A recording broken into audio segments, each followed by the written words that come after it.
Hey folks, it's Matt once again. Welcome back to another review. Getting back to the Elm Street stuff. Don't worry. The next video after this will be a review.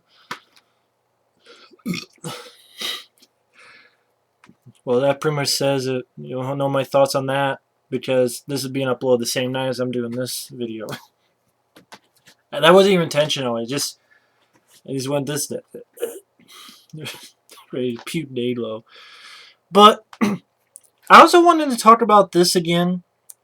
Give a little bit more in-depth video.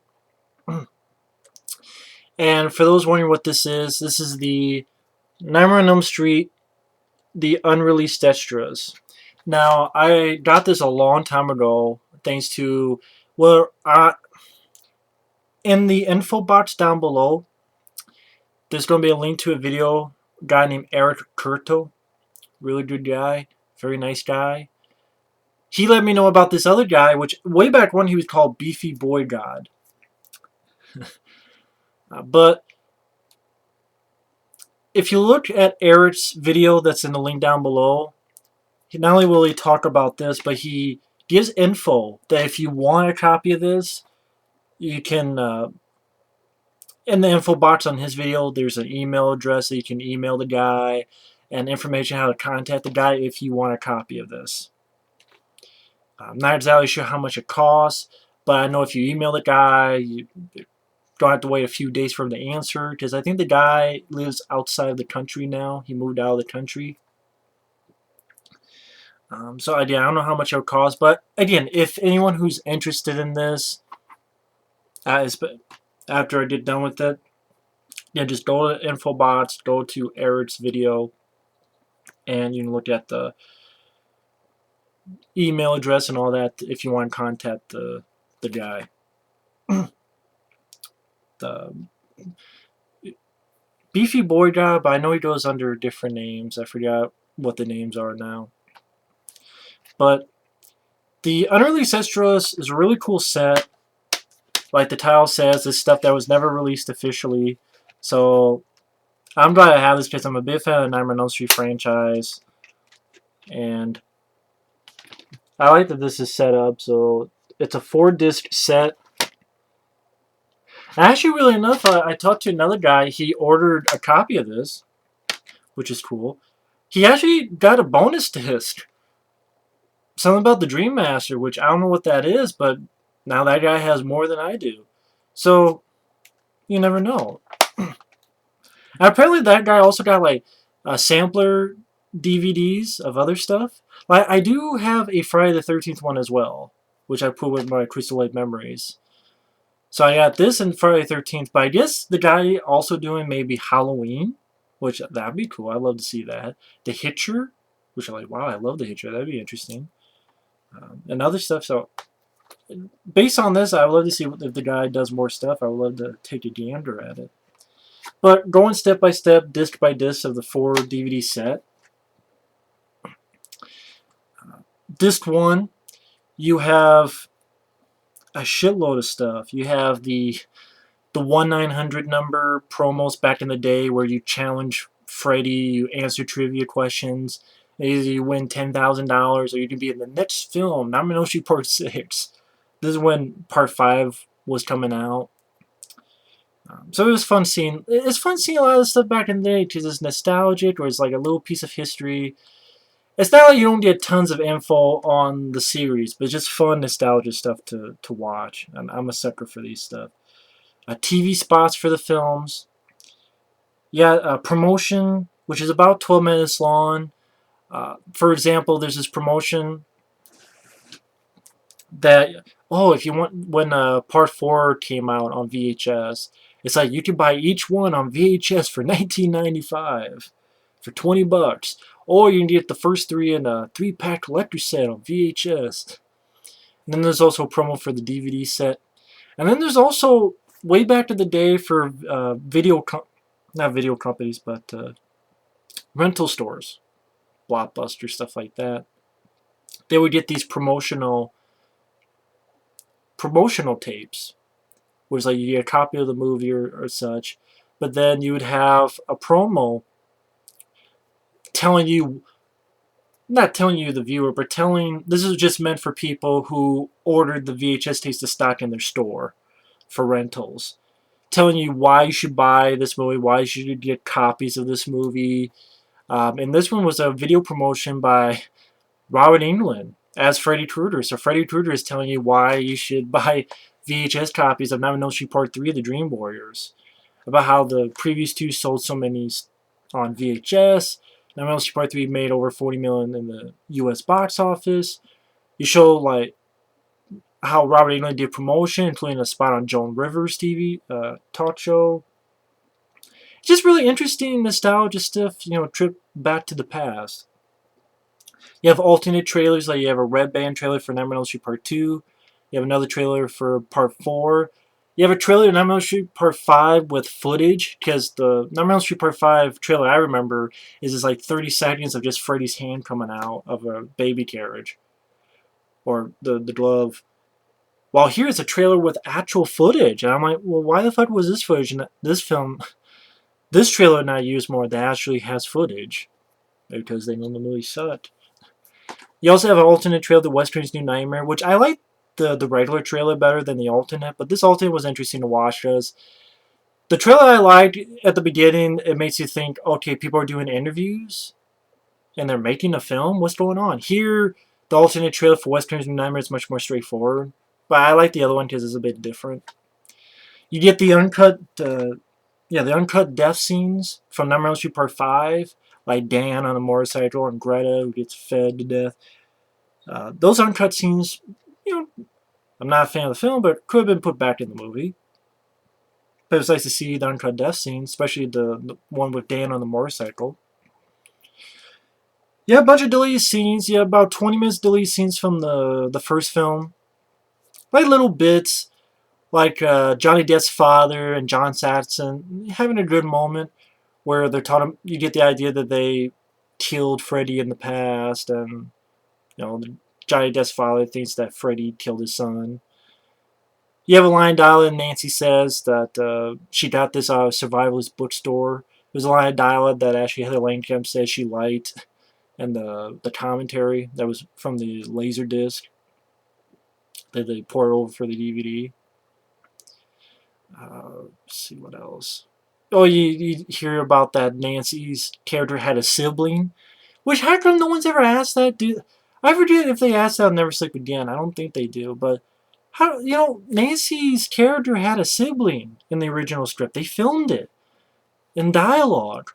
You weren't always an only child. But no one ever asked Heather Langenkamp or Wes Craven, like, what's the deal? How come that was cut out? Someone should ask those guys that. What's the deal with that? It was interesting. A scene where actually Johnny Depp, after the blood scene, they had an idea of actually Johnny Depp's bloody body coming out of the bed, but they didn't use it. Some other stuff. They show the scene with the Dream Warriors 3 when Patricia Arquette is listening to music, and the theatrical is Into the Fire with Dokken. But that's not the one I listened to when I was a kid, because on VHS it was, there's a little info that says it's the generic one. But to be honest, I like the generic one better than Into the Fire. To be honest, I like the alternate one better that's on the VHS. I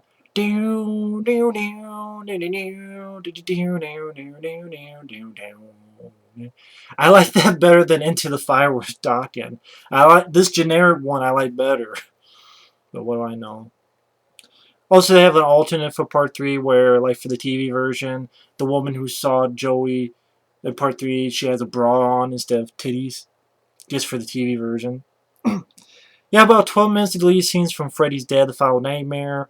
About a little bit longer of Yaphet Kotto training the girl. A little bit longer of the John Doe guy and a straight jacket and some shit going on in there. Some other stuff, little bits and pieces. Yeah, that clip from the Boogeyman compilation where it shows the first film and Robert Englund doing a commentary over it. That little segment that they show. You have like E! Entertainment about, what was it about? I think Scream Queen's Heather Langenkamp. which was a. I mean, a lot of these were fluff pieces, but it was nice to watch, being a fan of it. You have a This Is Horror segment. It's what was the actual Stephen King's This Is Horror Nightmare Series segment. I thought when it said Stephen King's This Is Horror that Stephen King would actually talk about it, but no, it was just I don't know what the hell it was. Just them pretty much just it wasn't much of anything, but hey, I saw it once. Some sketches, like you have a Mad TV sketch with Robert Englund. You have another one with Freddy versus Jason versus Snuggle, which I didn't find funny. You have a Weekend of Horror panel from back in the day with not really a panel, but more like fans being interviewed, but also Robert Englund and Wes Craven being interviewed about it during the Weekend of Horrors for Fangoria. You have stuff from Bravo. You have the VH1 I Love the 80s segment on the first film. You have the 7 for Robot Chicken, where it's all the killers like Jason, Freddy, and stuff. Sort of like a Big Brother type of thing. Just a bunch of little stuff. Spike TV crashing the set of Freddy vs. Jason bumpers. Now, Disc 2, you did a bit more interesting stuff. Well, I didn't mean to say that. I actually find the stuff on the Disc 1 pretty interesting. But the reason I mentioned that, okay, you get about 40 or so minutes of music videos. Now, one of those music videos is not Dream Warriors, but it is on this DVD on Disc 3 in the Freddy Krueger MTV Video Hour. So, but yeah, Disc 2 for music videos, I mean, you got fucking a lot of songs that were in the Elm Street movie soundtracks, like Sinead O'Connor's "Put Your Hands on Me," or whatever the fuck song that was. Which I didn't mind the song, so I don't know why I'm being so angry about it. Into the Fire by Dokken, Dramarama's Anything, Anything, Love Kills, this Blondie song called In the Flesh, some other song called Heaven in the Back Seat, probably from Part 5, that's why I fucking don't remember it. I'm Awake Now by the Goo Goo Dolls, which I actually do like that song. Another song called, there's a couple others. These are the one that I guess they put in there because Heather Langenkamp is in the video. Yeah, Heather Langenkamp was in the music video for ZZ Top. Check out, if you look up ZZ Top, a music video they did called Sleeping Bag, which is on this. Heather Langenkamp stars in the music video. I'm like, Heather Langenkamp starred in that ZZ Top music video? It's just strange. And the video is stranger. You also have like when Freddy's Day of the Foul Nightmare came out, they had this sort of horror hall of fame. And actually, Robert Englund was talking a bit about it. Then Sam Kinison actually comes by and starts talking. So I'm like, Sam Kinison? Damn, I didn't expect Sam Kinison. Then you have This Is Horror effects segments, one for Dream Master and one for Dream Child. Just talk about a little bit of the effects. And then Dream Wars effects footage. This is about an hour and 14 minutes of behind the scenes of Nightmare on Elm Street Part 3. And when I say behind the scenes, I mean someone is actually on set filming the special effects being done for most of the effect scenes in Nightmare on Elm Street Part 3. The snake scene, the scene where the little tricycle melts, the ending where Freddy dies, the scene where the bones pop up, and you see a lot of on-set footage of the special effects being done and how they did it. And it's like rough footage. It's like literally someone's on set. It's like you yourself is on set behind the scenes of Nightmare on Elm Street Part 3 of the Dream Warriors. And it's for an hour and 14 minutes. So that's pretty cool. And when I started talking about Disc 2, that's definitely the highlight of Disc 2. Like, holy shit. An hour and 14 minutes of that. And then Disc 3 has some cool stuff. For example, you have this making of Nightmare on Elm Street Part 4 that was done back in the day when the film came out. Apparently this was on TV But I guess it was cut down for TV, but they put the full one on the image laserdisc of Nightmare on Elm Street Part 4. So there's this 45-minute documentary. Well, making of, I should say. From back in the day on Nightmare on Elm Street Part 4, The Dream Master. And yet, they couldn't put that on the DVDs. It's on the Laserdisc, but it wasn't on the DVD. I mean, thankfully I have this so I can see it. Think about that. 45-minute making of Nightmare on Elm Street Part 4 from back in the day. They put it on the image Laserdisc, but they don't put it on the DVD or Blu-rays. This is why I'm proud to get stuff like this, so I can see it and own it. It was cool to watch. You see Howard Berger back in the day applying the makeup and talking about it back in the day. They show how they shot the scene where the dog comes out and bites the Kristen character. I swear though, the narrator, this is really funny. There's one time that the narrator says Kenny Harlan. Which is weird because later on he corrects himself and he says Rennie Harlan. But I swear there's one moment where he says Kenny Harlan. Kenny Harlan. I'm like, Kenny? They killed Kenny. Kenny Harlan. Kenny Harlan. Is that brother Rennie Harlan? Kenny Harlan. I'm like, oh my god, the narrator fucked up the name and no one caught it. Poor Rennie Harlan. But again, the narrator corrected himself. Like later on, he said Rennie Harlan right, but it's like one moment he said Kenny Harlan. But I mean, they show interesting stuff like how they did the junkyard scene, the scene where it pops back and you see a whole world full of the junkyard, like the whole planet is one big junkyard. How they did that scene, which was cool to see how they did it. Screaming Mad George. Yes, you see Screaming Mad George, who seems crazy. But he likes it. I swear to God, that's how he laughs. He's the guy who did the cockroach scene. Great job on Part 4. And you see how that was done and behind the scenes of that, which is really cool. Screaming Mad George, though, this don't sound extremely dumb. But I remember the first time I saw this, when I first got this, I'm like, Screaming Mad George is Asian? I don't know why I thought that. And I don't think of that as a bad thing. I didn't think, for some reason, Screaming Mad George, I guess because a lot of Fetch guys, I'm thinking of a guy with a beard, and like John Carl Beekler, and Tom Savini, and Howard Berger, and Greg Nicotero is like these guys with beards and mustaches, and here's a fresh shaved Asian guy who laughs like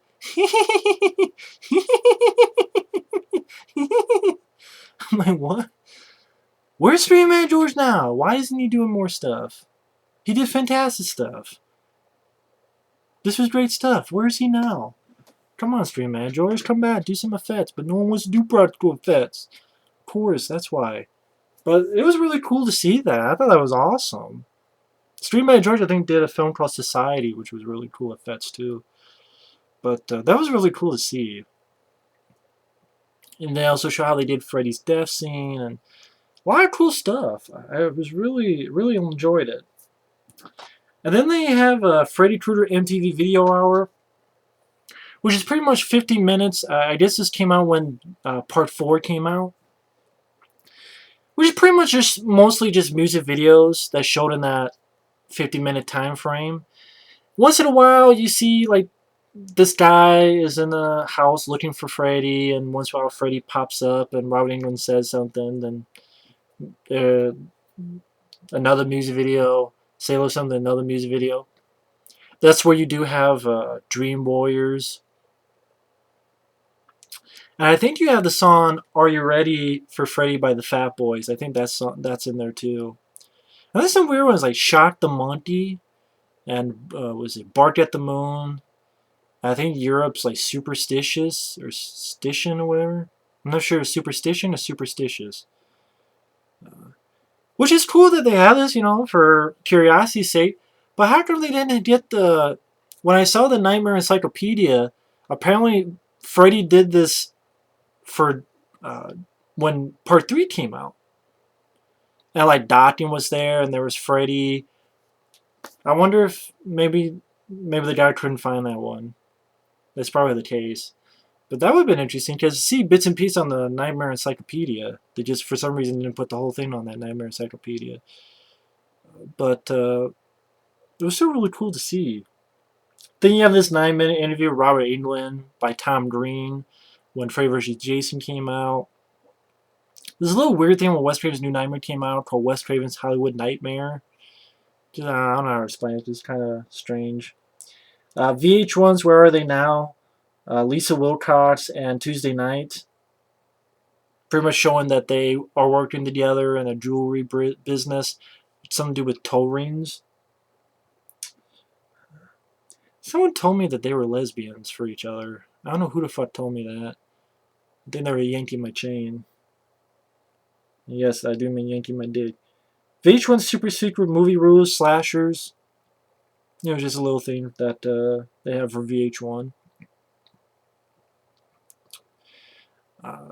And yeah, like people like Joe Bob Briggs, Dee Snider, John Carpenter, and such just talked about the movie rules of a slasher film, talked a little bit about Freddy.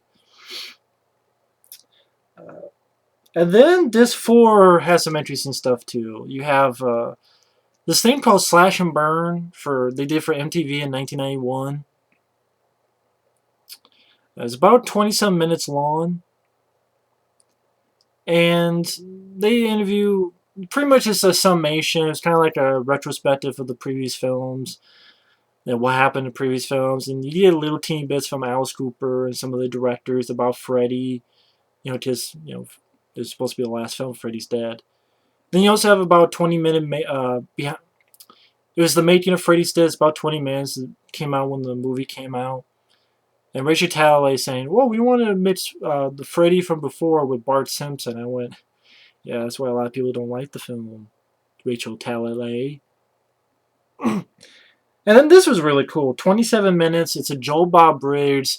It was a summer school segment where they showed Wes Craven's New Nightmare, and he had Wes Craven. He could talk to Wes Craven via satellite, which I thought was really cool because I love Joe Bob Briggs. I'm such a sucker for Joe Bob Briggs. I love Joe Bob Briggs, and it was cool him talking with Wes Craven, even if it's via satellite. It was cool that Wes Craven talks about how he liked Shocker, which I think that's cool, and a little bit of history, like Last House on the Left, and just some pretty cool conversations. It was a lot of fun.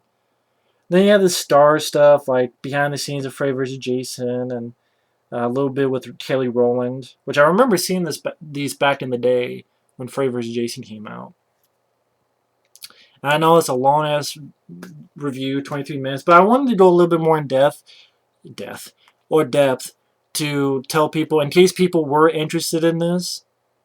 Again, just go to Eric Curto's video in the link down below, and in the info box in the video itself, they'll tell you if you want a copy of this, where to email the guy, and so on and so forth. It's just cool to have this, just to see certain stuff that you're never going to see on an official DVD, Blu-ray, or whatever format. And it's just interesting stuff. I mean, I'm a sucker for seeing trailers and TV spots and promotional documentaries. Oh, there's one more I forgot to mention. There's also I can't believe I forgot this, on Disc 4. There's a Freddy Speech, which is a Showtime special.